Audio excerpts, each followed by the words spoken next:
Bonjour, moi c'est Edouard Akakolado. Je suis le promoteur de l'Association des jeunes pour la promotion des énergies renouvelables et le développement durable. Nous avons mission de fabriquer des foyers améliorés et de produire du charbon écologique. Ce soir, je vais entretenir mon équipe sur la réduction des gaz à effet de serre. Mais bien avant ça, je vais commencer par ce petit chronogramme. D'abord, nous allons définir c'est quoi les gaz à effet de serre, quels sont les principaux gaz à effet de serre que nous avons, les actions humaines qui causent les gaz à effet de serre, nous allons les voir.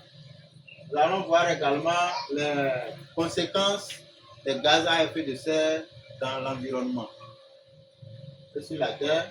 Nous allons voir quelles sont les solutions qu'il faut apporter pour réduire les gaz à effet de serre. Et après, faire une petite conclusion. Donc, sans plus tarder, nous pouvons définir les gaz à effet de serre. Bon, les gaz à effet de serre, ça on a mis en sigle GES, donc gaz à effet de serre.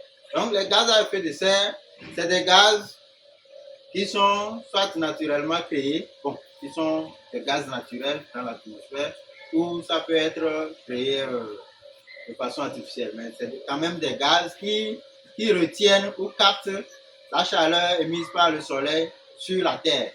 Voilà, donc ce qui fait augmenter la température sur la Terre et créer le réchauffement climatique.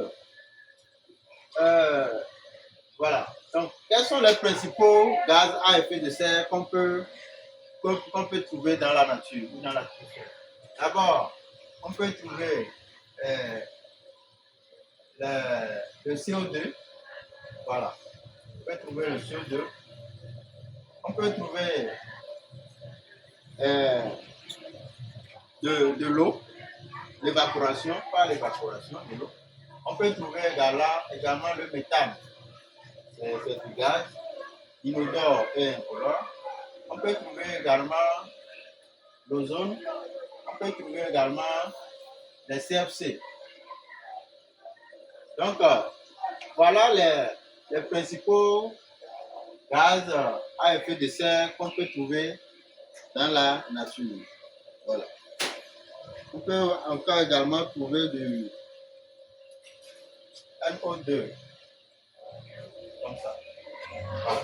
Donc, c'est les principaux gaz à effet de serre qu'on peut trouver dans la nature. Maintenant, au niveau du 3, quelles sont les actions humaines qui causent, qui créent les gaz à effet de serre? Si nous prenons le CO2 par exemple, il y a les gaz d'échappement des avions, des motos, des trains et de tous les engins. Il y a également la combustion des hydrocarbures. Voilà. Tout ça là dégage du CO2 dans l'atmosphère qui retient la chaleur du soleil. Au niveau de l'eau, il y a l'évaporation au niveau des océans et même lors de la photosynthèse au niveau de la flore, il y a également les molécules d'eau, bien l'évaporation, qui sont également les gaz à effet de serre. Si on prend peut-être le méthane c'est un gaz qui est souvent créé au niveau des bovins, des bœufs, des ruminants. Donc, à partir de leur défécation dans la nature, voilà, il y a du méthane qui se dégage dans leur défécation. Voilà. Donc, le CFC, ça c'est un gaz réfrigérant qu'on retrouve au niveau des réfrigérateurs, des congélateurs, dans les bouteilles de gaz des congélateurs, des réfrigérateurs.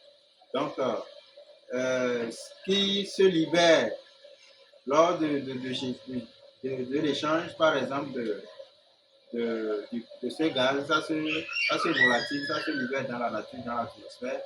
Et voilà, ça, c'est créé par l'homme. Voilà.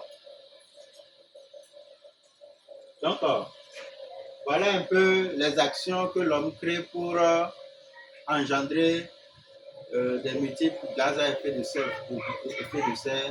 dans la nature et dans l'atmosphère. Nous allons venir au niveau du 4 pour voir les conséquences de ces gaz à effet de serre, de ces gaz à effet de serre dans l'atmosphère.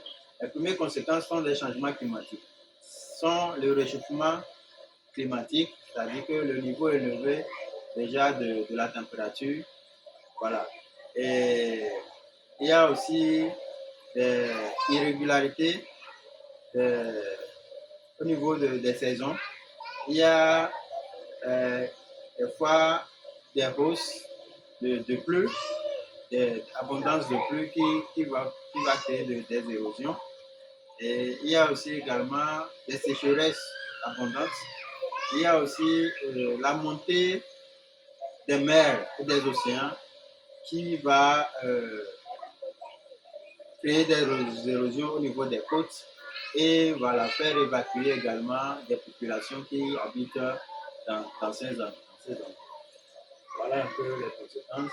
Et voilà, si nous parlons de l'irrégularité de flux,